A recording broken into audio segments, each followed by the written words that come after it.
En Allemagne de l'Est, la saison de la chasse aux profiteurs est ouverte. Hier, c'est toute la direction de la police politique qui a démissionné en bloc. Hier également, un homme de confiance de l'ancien président Erich Honecker a été appréhendé. On l'accuse non seulement de trafic d'armes, mais de devises et de chantage. Et on assiste actuellement à un spectacle incroyable. Le Parti communiste et l'opposition rivalisent pour dénoncer les malversations.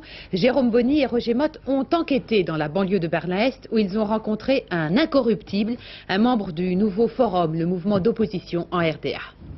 Aujourd'hui, en Allemagne de l'Est, il y a encore des murs entre Allemands de l'Est et Allemands de l'Est.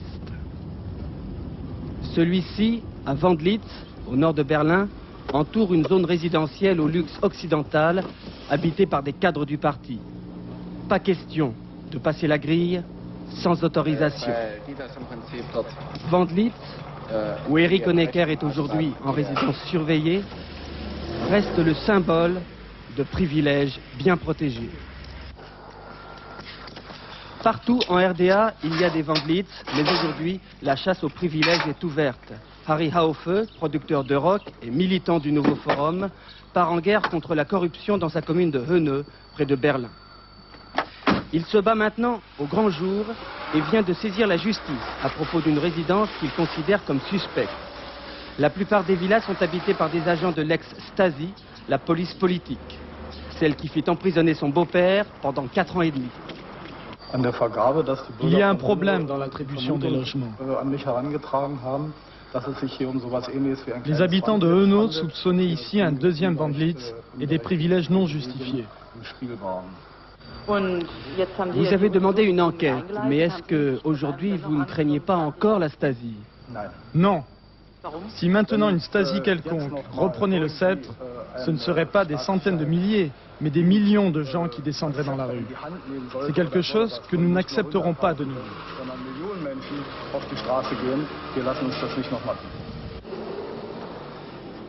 Il y a 2 mois, le maire considérait Harry comme un hors-la-loi participant à des réunions clandestines.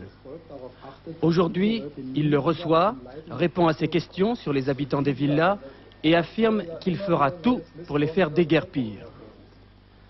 Les vestes se retournent, dans les bars, les commentaires sont désabusés.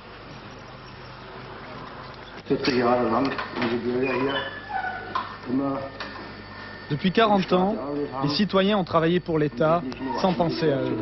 Mais d'autres, au contraire, notamment dans le parti, se sont permis de faire passer leurs intérêts en priorité sans penser aux travailleurs.